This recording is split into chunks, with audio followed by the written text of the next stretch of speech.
Shalom, everybody. Welcome to the Torah portion this week. We're doing things a little bit differently this week. We're in a studio this week coming to you, and just want to share with some things on the Parsha. Even though we're not doing a live recording this week, I still want to be able to share with you what I feel is the heart of the Father going out in these times right now, which is very important. We need to stay connected. And so I hope and I pray that these messages as they come out, that they challenge you, that they encourage you, they help give you hope, and they help give you something to look forward to. Just a small part of your daily or weekly studies, as we should always be pursuing the heart of the Father above all else. Not just pursuing knowledge, but pursuing Him. And so I hope that this is just a small part in that, making that happen for you. Okay, so this Parsha is Yitro. A lot to be said in this Parsha. I mean, in this Parsha we have the giving of the 10 words, 10 sayings, also called the 10 Commandments, right? And there's a lot to be said about that, but we're really not going to cover that much about that this time on this week. We're going to cover a few other things, okay? So before we go forward, we need to take a little bit of a look back to kind of see what led us up to this point and what caused us to get here, okay? So let's take a look back. First off, we find that Yahweh is preparing the people for what they're about to receive. Yahweh puts us in places and in circumstances to prepare us for what He's about to do in our lives. Otherwise, when what He desires happens, we would not be ready for it. We wouldn't know it. We wouldn't recognize it. Or it might look, wow, that's odd. I don't know what to do with that. And that's what He's trying to avoid. He's trying to show, as we've talked about recently in recent Parsha, trust and fear. See, we need to revere Him and we need to trust Him. And so these two things go together. Okay, they work together in our walk with the Father. So He's trying to develop in this relationship this trust to listen to Him, to do what He says. And just like us today, we're trying to listen to Him, to do what He says. And that's just a part of our life, okay? So He led them through this point, not just while they were in Mitzrayim, not just while they were in Egypt, but yes, when they came out, when they crossed the sea, they got to the other side of the sea, and then what happens? Well, then they're immediately put in another situation. I mean, you would think the situation at the sea would have been enough, right? That would have been, wow, we know to trust Him because He does go before us and He does fight for us. But it's not just fighting for them they were concerned about.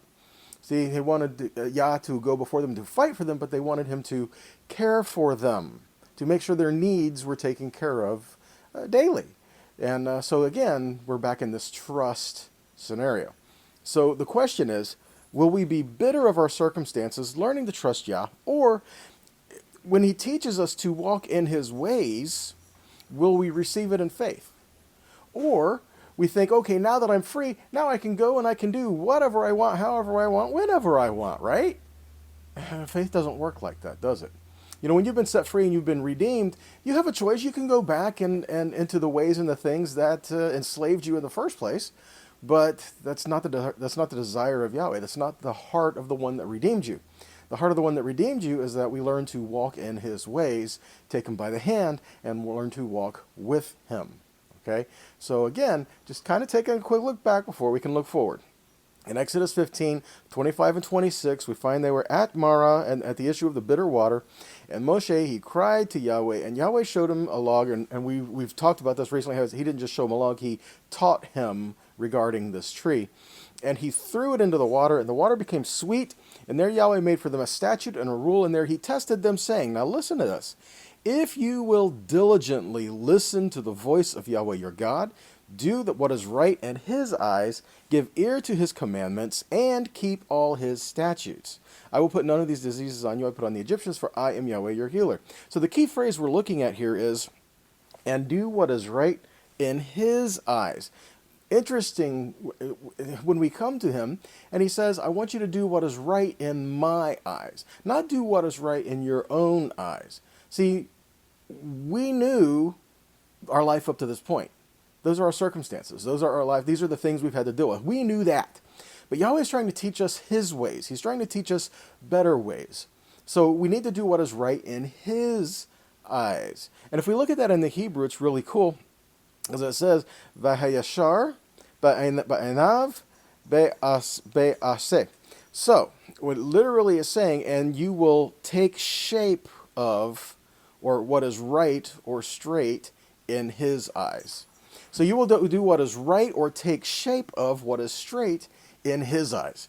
And that's what he desires. He says, if you will listen to me, if you will keep my word, if you will do what I am telling you, then you will take shape of what is right in my eyes. See, and then that's learning to walk with him. Okay, so the people come out, and then there's just this joyous time, right? There's people they're celebrating. They come through the sea. They come through these things, and it's just this really awesome time. And they all learn to dwell in peace with one another, and they're just walking to the land, and nothing can stop them, right? Well, I don't think so, because immediately we find that Moshe is sitting there to bring judgments between people as they're trying to go along the way. Now, that's kind of a difficult situation. I mean, they get out and they see these amazing, great, awesome things. You would think that they would put aside some of the strife and the envy, the jealousy, the contention, the fighting, the arguing, the backbiting, all these things. They would put aside all of these things so that they can pursue Yah and what he's asking us to do and to get to the goal, right? No, I don't think so. See, because now that they're seeing all these things are happening, so now they're fighting, they're coming at each other. Okay, so as they're coming at each other, Moshe has to sit and he has to go to the mountain. Now, is this what Moshe was supposed to be doing at the mountain? No. He's supposed to be communing with Yah at the mountain, being an intermediate, someone to go to Yah for the people and to go to the people for Yah, to teach them what he desires in his heart and the things that are pleasing to him. But instead, he's having to sit here and he's having to listen to arguments, listening to people arguing with each other. We're not told what these things are, but we are told that he's having to sit here, he's having to listen to these arguments, and he's having to give them his advice and situations on what to do, what not to do, and solve problems. Now, are they ever going to get to the destination if that's all they're doing? I mean, think about how many people are there. It's a few million people. You get a few million people together, you're bound to have some disagreements. Okay? And if they could have focused on the goal, they could have put some of the disagreements aside and focused on getting to the goal. And that's part of our problem as well. We get caught up in the things that slow us down in reaching the goal, and we set up camp at our arguments and the things that distract us instead of trying to continue to work to the goal. So Exodus 18:16, we find that Moshe is talking to Yitro, his father-in-law, who had come to see him.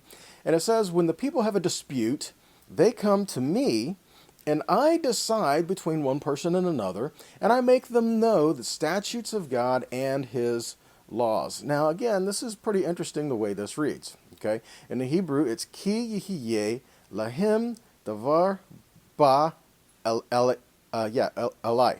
Okay, so what he's saying is, and I will make known, or because, and it will be to them the things of God and his laws. Okay, so what we're looking at is the people come to me to inquire of God.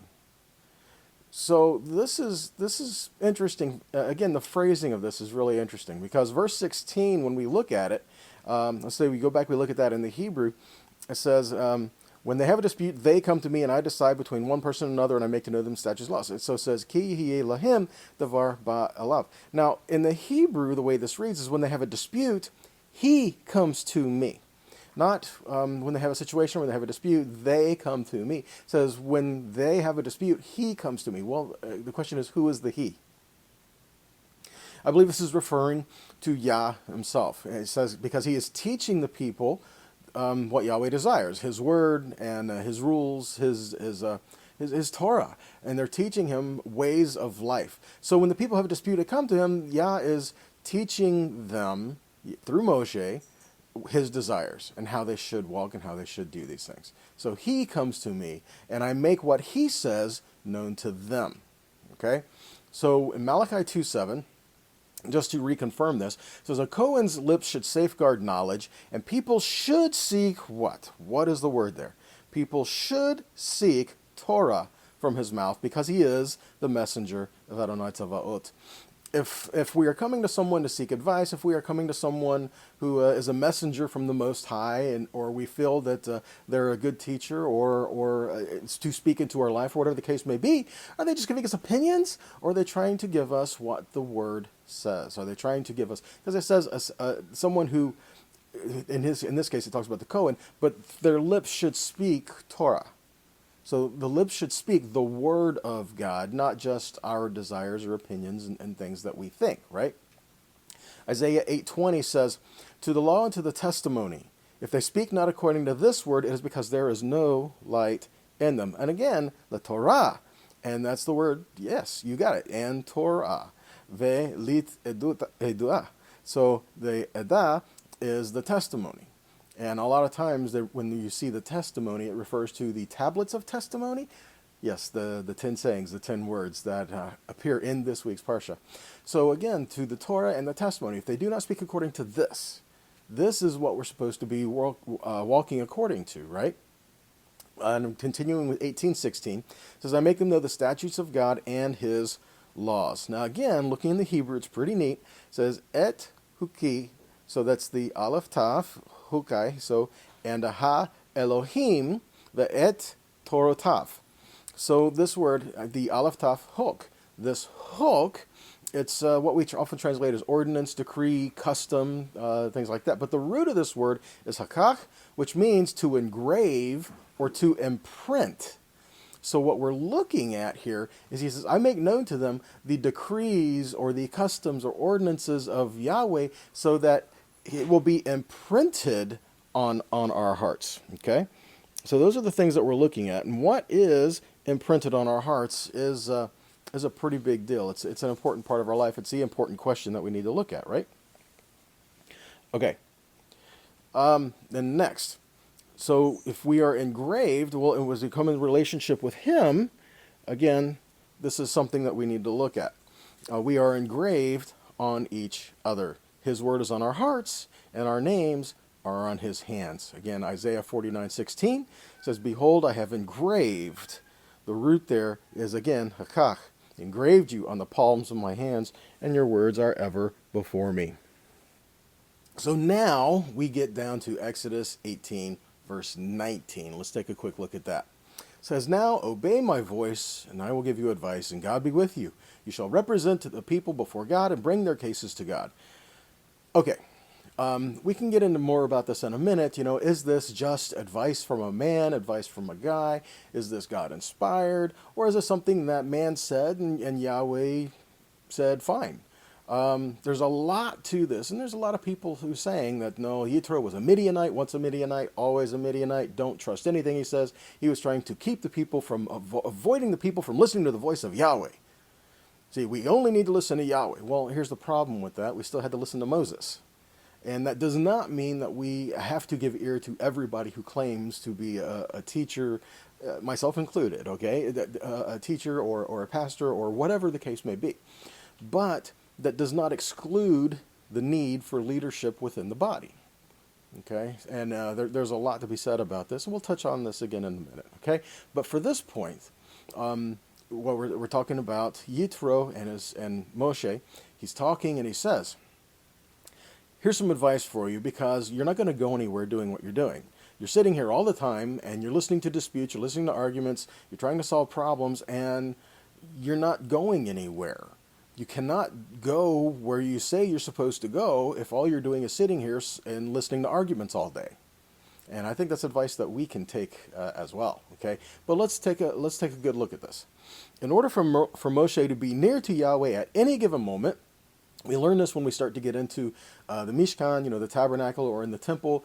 To go and approach, especially into the holy place, you had to be in a state of clean. Okay, so you had to be in a state of ritual cleanness. So in order to maintain the state of ritual cleanness, Moshe had to be extremely careful how he lived daily in the midst of the camp. He had to be very careful in the things he came in contact with, the things that touched him, the things that he touched, the things that did, because at any moment, Yah could have called him to talk to him, and he had to be, in a manner of speaking, he had to be constantly in that state. okay? And that's a lot to put on someone. Well, if you're here and people are arguing and they're fighting and they're doing all these things all the time and they're coming to you all the time, what do you think the circumstances could be? I mean, possibly that one of these people would have been unclean and they would have infected, if you will, Moses. And then Yahweh, he has to go to Yahweh to figure out how to solve the situation, and he's unclean. So now he has to go through a mikveh, he has to do all the... Okay, so you kind of get the point there, all right? So what we're talking about is this. If he was in contact with these people, it's possible he could have been rendered unclean and not able to go into the presence of Yah when he needed to receive instruction or when he needed to inquire of Yahweh. And one of the things we learn in this is, we say we want to be so close to the presence of Yahweh, but the thing is, the closer you are, the more responsibility you have, the more accountability you need. So again, the same thing with the tabernacle, same thing with the temple. To those who were closest to the holy place, there was more of a demand put on their daily lives and how they lived than just the people who were in the camp. So there's a lot to learn from that. Here's a couple things. Luke 12:48 says, "Everyone to whom much was given, of him much will be required. And from him to whom much they entrusted much, they will demand more. So to whom much is given, much is required." Leviticus 10:3, Moshe says to Aaron, "This is what Yahweh has said, among those who are near me, I will be sanctified, and before all the people I will be glorified." And Aaron held his peace. Again, what we're saying, and when Nadav and Avihu tried to go into the presence of Yah to do something that was not their responsibility, and they tried to do that, and they encroached upon a holy thing, and they became no more, okay? And Yahweh is saying, to those who are closest to me, I will be sanctified. In other words, those who are closer to me are held to a higher standard of responsibility to the holy things and how they carry them out. Okay? Numbers 8:19 says, "I have given the Levites as a gift to Aaron and his sons from among the people of Israel to do the service for the people of Israel at the tent of meeting and to make atonement for the people of Israel, that there may be no plague among the people of Israel when the people of Israel come near the sanctuary." So again, the Levites were given a place of responsibility to do certain things, uphold certain things, and when they were serving, there were things they could not do in the camp. Okay, and what we learn later in the scripture, the Levites often served in a rotation, so that when they were working in the temple, here's an example, they pretty much stayed up on that area until their time for service there was done. Then they would go back home, and then they would have continuing duties there. But again, now they're not serving in the temple at this time. Okay, so again, if you're closer to the presence of Yah, there's much put on you. Okay, there's a lot of responsibility that goes with that. And Solomon, the wisest of all, he talks about gaining wisdom, gaining knowledge, gaining understanding. And you think, wow, if I just had all this knowledge, this would be an awesome thing, right? Well, what Solomon said about it is the more knowledge you gain, there's much grief and much sorrow that comes with it. Ecclesiastes 1:18 says, "For in much wisdom is much grief. For the more knowledge, the more suffering." Wow, there's a lot in that. Okay, so what Yitro was telling Moshe is what you need to do is you need to continue to go to Yah for the people, but you also need to continue to teach people what they're supposed to know. But what he was saying was that there are those that he would pull out from among the people that he would teach a little more, a little closer, and have a little more to do with, and then they, in turn, would help give instruction to the rest of the people. Now, this somewhat follows the same thing that Yah had spoken to Moshe at the burning bush, when Moshe did not want to speak on behalf of Yahweh, and he said, okay, well, Aaron's coming, Aaron can speak for you, okay? And when we find out that when they were in Mitzrayim and they went before Pharaoh, most of the time, Aaron is the one that did the majority of the speaking, okay? And that began to change over time, but that's the way it happened. And then we also find things throughout the scripture, like Moshe spoke to Aaron. Yahweh said to Moshe, tell Aaron, and Yahweh told Moshe to tell Aaron and his sons, or to tell Aaron and his sons and the people of Israel. So again, there's this, we see somewhat of this structure being established and being used from this point forward. But the basis of it all was they had to learn what Yahweh's ways were. They had to learn what righteousness was. They had to learn the heart of the Father, because these people did not have the same relationship with Yahweh that Moshe did. Moshe spent time with him. He had the burning bush experience. He spent time at the mountain. He did, whereas a lot of these other people, they did not. Okay. Exodus 18:20, it says to disciple and train up is the implication that's being given here. He needs to select men, and again, the selection is pretty interesting, but he needs to select men, and he needs to disciple them and train them up. How? He says, teach them God's decrees. Again, et hahukim, there's that word hok again. Give them his instructions, the et hatorot. And again, that's the word Torah, to give them his Torah, and show them how to conduct their lives. That is et haderech. Derech is way, or how to live their life. And so what he says, so you continue to go to Yah for the people, and you teach people these basics, because this is what they're going to need above everything else. So you teach them these basic things. Then he says, verse 21, moreover, look for able men from all the people, men who fear God, who are trustworthy and hate a bribe. Replace such men over the people as chiefs of thousands, hundreds, fifties, and tens. So he says to look for. The word there also means to discern. Okay, the word there, it's ve'etah, and the word for look for or discern is tihezeh. Tihezeh. And the word is tihezeh, which means to see or to perceive, even envision what is not seen. We see this root word also used again in Job. Job 34:32 says, teach me what I do not see. Ehezeh.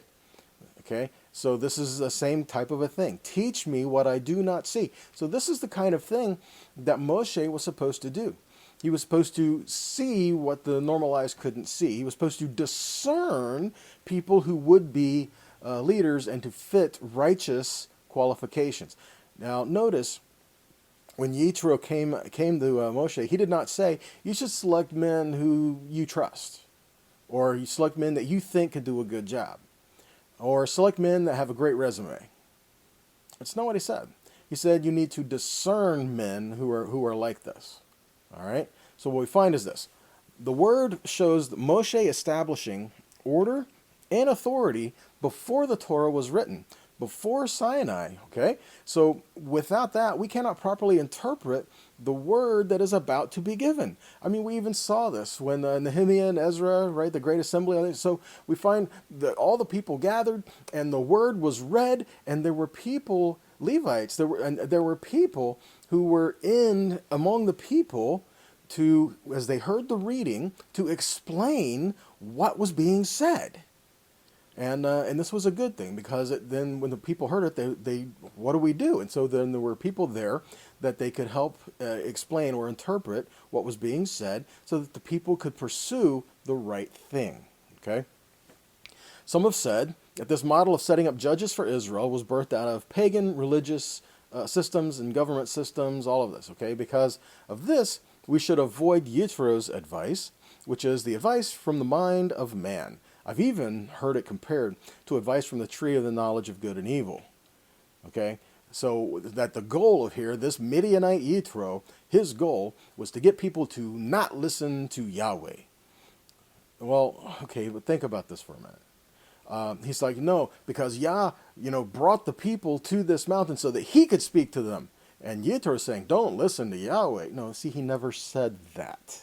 Okay, what he said was, Yahweh, Moshe, you teach these men who are reputable, righteous men that you have discerned, you teach them Yah's heart, his ways, and then follow through. That way you can continue, they can continue, and the whole camp can go on further. So this whole system of setting up judges is pagan? Well, okay, well then let's take a look a little further down. Deuteronomy 16:18 says, you shall appoint judges and officers in all your towns that Yahweh your God is giving you according to your tribes, and they shall judge the people with righteous judgment. So who were appointed, and what were the qualifications? If Moshe was supposed to prophetically perceive who were to be judges, this would not be a contradiction. We see a lot of places where Yahweh chooses people to walk to work through men, to work through people. These men were chosen, and they were to be taught by and submitted to Yahweh.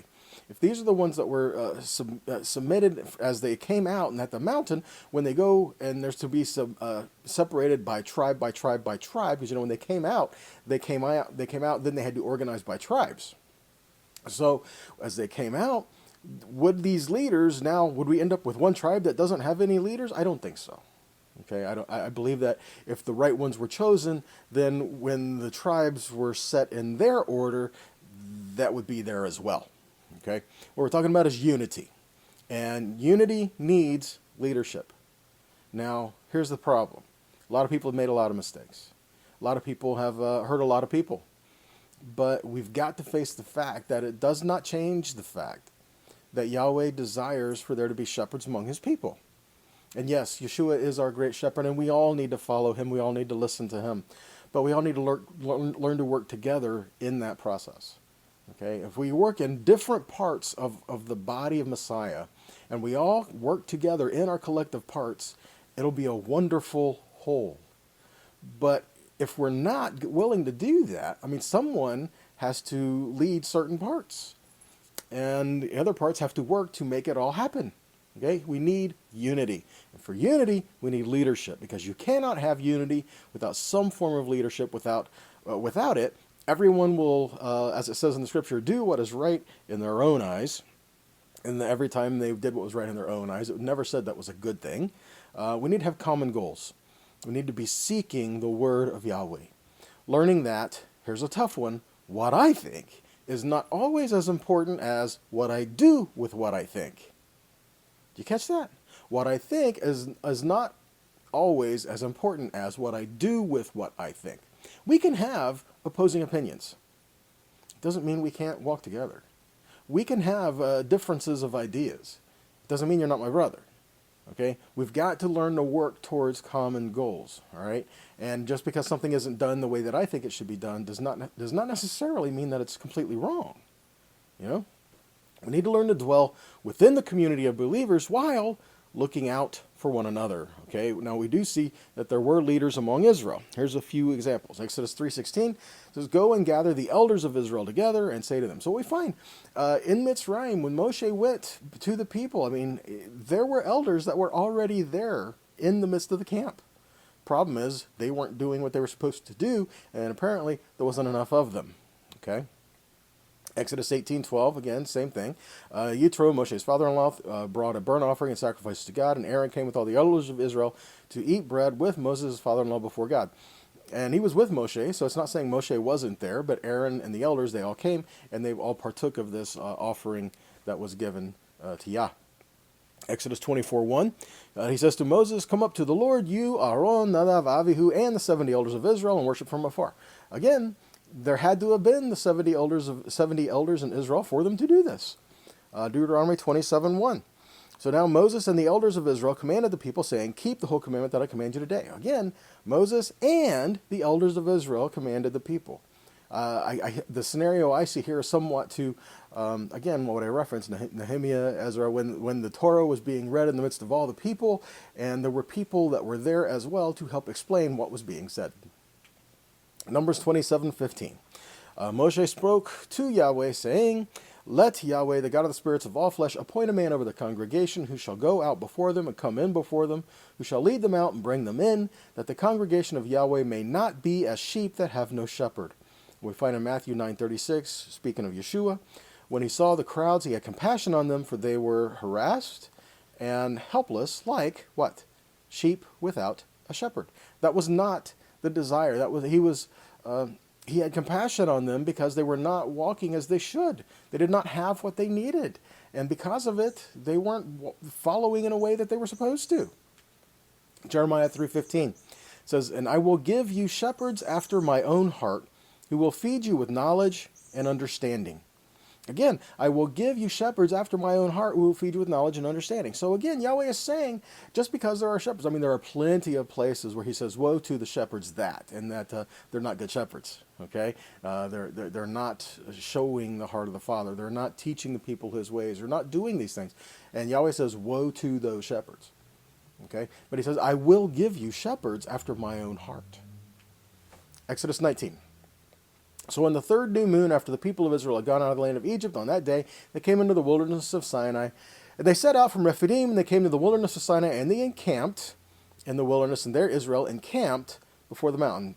Both of these things, this is different variations of the phrase Hana, which means to encamp or to incline, or this is they set up camp. This is what we find Yaakov Machanaim. There were two camps that he came across. Same words that are given there. But an interesting thought about this. Verse 2, the word camped is given twice. The first instance says that Yisrael camped, the Yachanu, which is the plural, suggesting they camped in a sporadic fashion, here, there, everywhere, whatever, without an order. But when they camped at Sinai, the word they camped is Vayichan, which suggests they were camped as one, organized, properly aligned, camping as one man, perhaps as by tribal identity. Preparing ourselves to become a covenant people of Israel means putting our lives into order, living by design, not by default, and learning who we are and where we belong. That is a quote by Barry Phillips from House of David in Virginia. So Exodus 19, 4 through 6 tells us our identity and purpose. A few things we need to take a look at. Because if we don't identify with the God of Israel, we won't listen to his ways. If we don't identify as a people who are redeemed, who we are a part of Israel, then we won't see the word for us as that. Well, we're missing out on covenant. Okay? So identity and purpose is what we're looking at. Because if we have our identity, we know to whom we belong, then we have a purpose because he gave us that. So Exodus 19:4 says, you yourselves have seen what I did to the Egyptians, how I bore you on eagle's wings, and I brought you to myself. Now, therefore, if you will indeed obey my voice, keep my covenant, you shall be my treasured possession among all people, for all the earth is mine. And you shall be to me a kingdom of priests and a holy nation. These are the words you shall speak to the people of Israel. Identity, you are his. We are sheep. Yeshua says, my sheep hear my voice. When Israel was at the mountain, it was the sheep camping at the feet of the shepherd, preparing to listen to his voice. And the phrase, hear my voice, means be obedient. Okay, hear my voice means obey my word. Exodus 19:5 says, if you will obey me and keep my covenant, tishme'u b'koli, it's the same thing that would be given here in John chapter 10, verse 26. Would you believe in that? Because you are not my sheep, as I said to you, verse 27, my sheep hear my voice. Again, hear my voice means obey my word. It says, and I know them, and they follow me. And I give to them eternal life, and they shall never perish, neither shall any man pluck them from my hand. Okay, so the people have to prepare. Yahweh is getting ready to speak to the people, and you think this is great, this is what they wanted, right? Not necessarily, because they don't know what they're asking for yet. They want to hear the voice of God, but they don't know what it's going to take when that happens. When they hear the voice of God, they're going to have to die to themselves. When they hear the voice of God, there are things that they're going to have to put aside. And there are things that they're going to have to pursue. And they're going to have to shema what he says. Okay? There's a process in hearing the voice of God. And there's danger in hearing the voice of God. There's a few things we need to get ready for. Okay? So the people have to prepare because Yahweh is going to speak directly to them. People need to be careful in preparing to meet or hear from Yahweh directly. If we hear the voice of Yahweh, we might think we are accountable only to him. You hear people like this today, right? I'm only accountable to God. The problem is, well, God hasn't said anything, so I guess I'm doing great. And they may not be so. Okay, it means we're not willing to listen or work with anybody else because, well, God speaks to me. Here's the thing. When Yah spoke at the mountain, every single person, every individual in that camp heard the voice of God. But not every person in that camp was supposed to walk in Moses' position. Not every person in that camp was supposed to be a high priest. Not every person in the camp was supposed to be a Levite. But every person heard the voice of God. Okay, they all had their place within the body, but they all heard the voice. And they have to learn to work together because of that. Okay, if we're not willing to hear anyone's other voice or help from anyone else, that is what's called as prophet syndrome, which is a person who believes they hear from God and thereby are exempted from submission to authority even when authority is God ordained. It doesn't shall say all authority is given by God. Whether you agree with it or not, Authority is there. Okay. Another problem would be this. I answer only to Moshe, because Moshe was the only one who spoke directly to Yahweh, so no one compares to the revelation he had. Therefore, even the rest of the Tanakh is flawed. I only listen to the first 5 books. I only listen to Moshe. Well, what's the problem in that? There's other things there that can help us for our life and help us in living that is good for us. By saying I answer only to Moshe or just the Torah, I really mean my interpretations of it. What we're saying is, I only listen to the Torah or what I think it has to say. I only listen to Moses. Well, when a brother comes to us and says, look, I think that, no, I'm not going to listen to you. I don't care what you have to say. I only listen to Moses.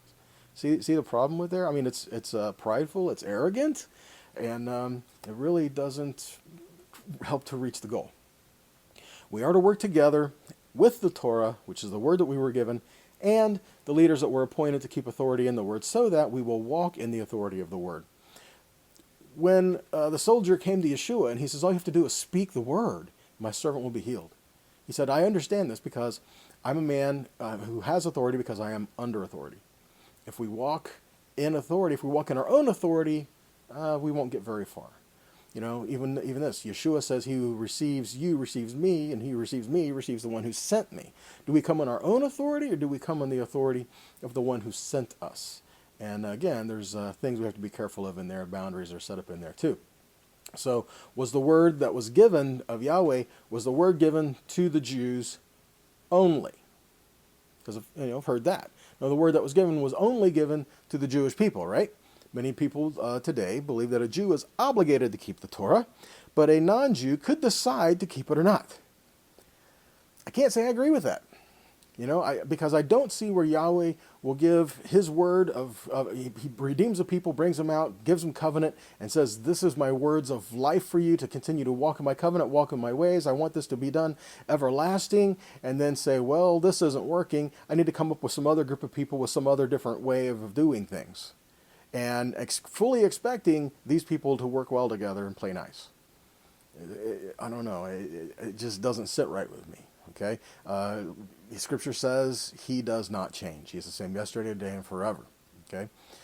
So the question here I have is, once you've been brought near, are you still considered a stranger or a foreigner?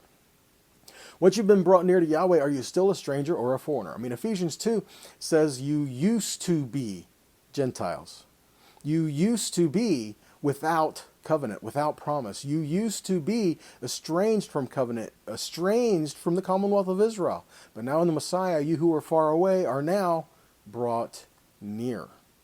So once we are redeemed, again, Romans 11, grafted in, right? Once we are brought near, we need to understand we are a part of a people called Israel, not replacing anybody at all, but joining with a people called Israel to be established as a people set apart for the Most High.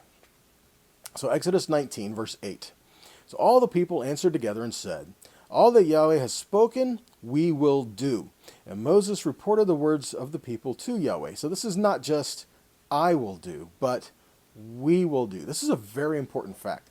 It says all the words that Yahweh has spoken, we will do. In other words, we're not just saying I will do, not exempting myself from that, but is we singular or plural? You see where I'm going with this? We say we will do, we are implying that we will walk together to get it done. We will walk together in his ways to be established as a covenant-keeping people. We set a live-apart life as part of a greater collective. And here's the truth. There is no way that one individual person can keep all Yahweh's commanded. How many of you have heard? There's no way anybody can keep all those commandments. And you know what? They're right. You know why? Some were given to women. Some were given to men.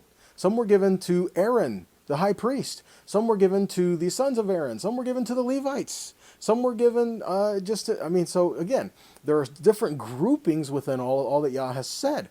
So one person cannot keep them all. We can only keep the word of God if we are willing to do it together as part of a collective, as part of a body. And when all of us come together, when his restoration comes and brings us all back in together, we can only keep his word together as one as a body. Okay, and it's again showing the importance of needing to be one. So the question is, do we fully and wholeheartedly desire to walk with Yah and in his ways? Psalm 78:35 through 38 says, remembering God was their rock, El Elyon their redeemer. But they tried to deceive him with their words. They lied to him with their tongues. For their hearts were not right with him, and they were unfaithful to his covenant. Yet he, because he is full of compassion, forgave their sin and did not destroy. Many times he turned away his anger and he didn't rouse his wrath. What he's saying is that many times the people, they said they would do what God said, but they didn't do it. Well, how many times have we done the same? How many times has Israel done the same throughout their history? We say we're going to do it, but we don't. We're going to walk in his ways, but we don't. You know, but again, God is faithful and he is merciful. He is compassionate, right? So, where did Yahweh give instruction, and to whom was instruction given to? Exodus 19:20. So Adonai came down onto Mount Sinai to the top of the mountain, and Adonai called to Moshe to the top of the mountain, and Moshe went up. So a question we have is, why Sinai and not while they were already in Israel? Why didn't he just bring them right to the land and then give them his promises, his word, and all this stuff in the land? That way he could just say, so this land that I have brought you to, see that over there? Well, that's this. See that over there? That's this. No, he was telling them when you get to the land and all these things. So he was preparing them so that when they went into the land, they already knew what was to be there. It's not like, okay, now let's get you into the land and now let's see if you can wing it until we learn it. No. See, we were given it so that we could learn to walk in it, so when we get there, we can be walking in it. But interesting thought by that's based out of Talchut Shmoni in Yitro, paragraph 275. It says, the reason why the Torah was not given to the people in the land of Israel was so as not to give us a pretext to claim that since this law was given in the land of Israel, the Gentiles had no share in it. Ooh. So, according to this, it's saying that the Torah was given outside of the land of Israel so that all nations could come and have a part in it if they were so willing. That's awesome, isn't it? So we no longer have to be born Israel to be able to come in and have a place of covenant with Israel. And isn't this what Yahweh promised to Avraham, Yitzhak, and Yaakov? This culmination of Sinai, all these things that have brought them to this point, has been a fulfillment of the promise of a covenant that Yahweh gave to Avraham, and still exists even today. And this words of life is not given just to the Jewish people, and even so, the tribe Judah was one of 12, but it wasn't just given to the tribes, the 12 tribes of Israel right there, but all who would be willing to be joined and brought in with. See, to keep his commandments? Can we say, no, the Torah is given to the Jews and everybody else, no, you can do whatever you want and God will accept you, don't worry about it, it'll all work out. See, don't do that. Solomon, what does Solomon have to say about it? Ecclesiastes 12:13 says, let us hear the conclusion of the whole matter. Fear God, keep his commandments, for this is the whole duty of who? This is the whole duty of man. He didn't say this is the whole duty of the Jewish people. No, this is the whole duty of man, to walk in his ways, keep covenant, keep his commandments. Okay? Exodus 20, verse 1. So God spoke all these words, saying. Now this is interesting. It seems kind of redundant if you look at it, but this is showing organization and preparedness. Okay, we can learn from this because it says, Vaidaber, so that's and these things, or speak, things, matters, Elohim, et kol, okay, so Elohim is God, and et, aleph taf, kol, each or all, hadvarim, these things, ha'ele le'emor, okay, these things are these words, and said, or saying, so again, Vaidaber, said, hadvarim, said, le'emor, said, what's going on here? Okay, it seems pretty redundant, and so how would it be given this way? And here's one of the ways that this is understood. That Yahweh brought his words together, fashioned them, formed them into a thought that we could comprehend, understand, and he spoke them to us. His ways are definitely higher than our ways, and if he were just to speak everything out there, we would not be able to understand it all. But he assembled his words, brought them together in a way we could understand, then gave them to us so that we could understand, and he spoke to them. And what we can learn from this, anyone who was speaking to people, especially teachers, need to be prepared to do so. This is showing organization and preparedness. He organized things, he even organized the people, and then he spoke to them. James 3:1 says, "Not many of you should become teachers, my brothers, for you know that we who teach will be judged with greater strictness."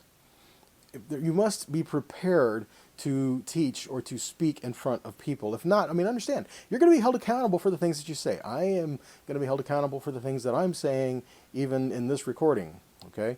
And at times, honestly, that scares me. But nonetheless, it's true that we are each held accountable for our words. But even more so when you stand up in front of people or give words out there where other people can hear and receive, and possibly receive it as instruction or teaching for them to learn and to walk in. Those who teach are going to be held to a stricter place. Okay, they have a lot more responsibility that are given there. Even a public reading of the Torah. There's a story about Rabbi Akiva, how he was called up for an aliyah, and he politely refused it. And later, when his disciples came to him, and his students came to him and said, "Why would you not go read? Go up and read from the Torah? That's an honor." He said, "Because I was not prepared. I had not read that portion 2 or 3 times at least prior." And he said, "For me to go up there and to, I'm going to paraphrase this, for me to go up there and just try to wing it, or is disrespectful not only to my king, but to his people." So, those who teach have to be prepared to do so and have a greater responsibility in doing so. 1 Corinthians 4:15.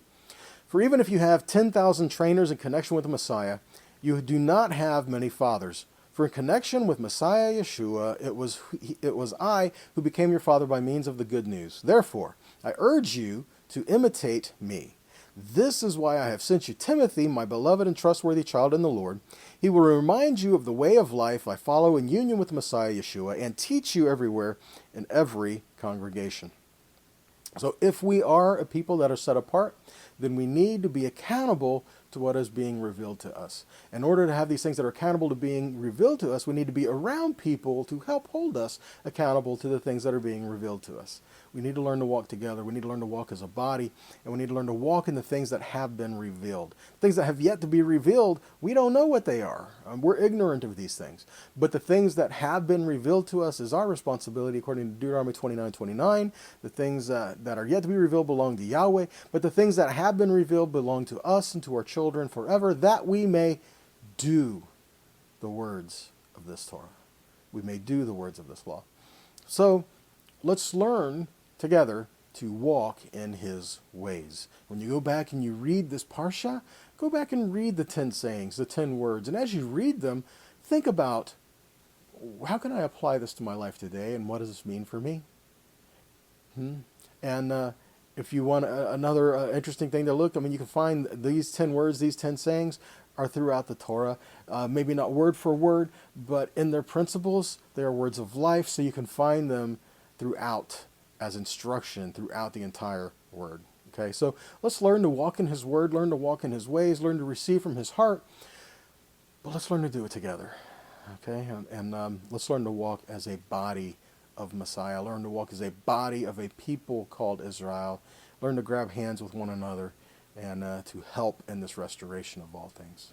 All right, so thanks for sticking in with me, and I hope this has blessed you and challenged you. Keep watching. We also love your feedback. At times, we hear from you and these teachings and how they've been a blessing to you, and I thank you for that. And I just pray that the Lord continue to bless you and keep you. In Messiah Yeshua, amen.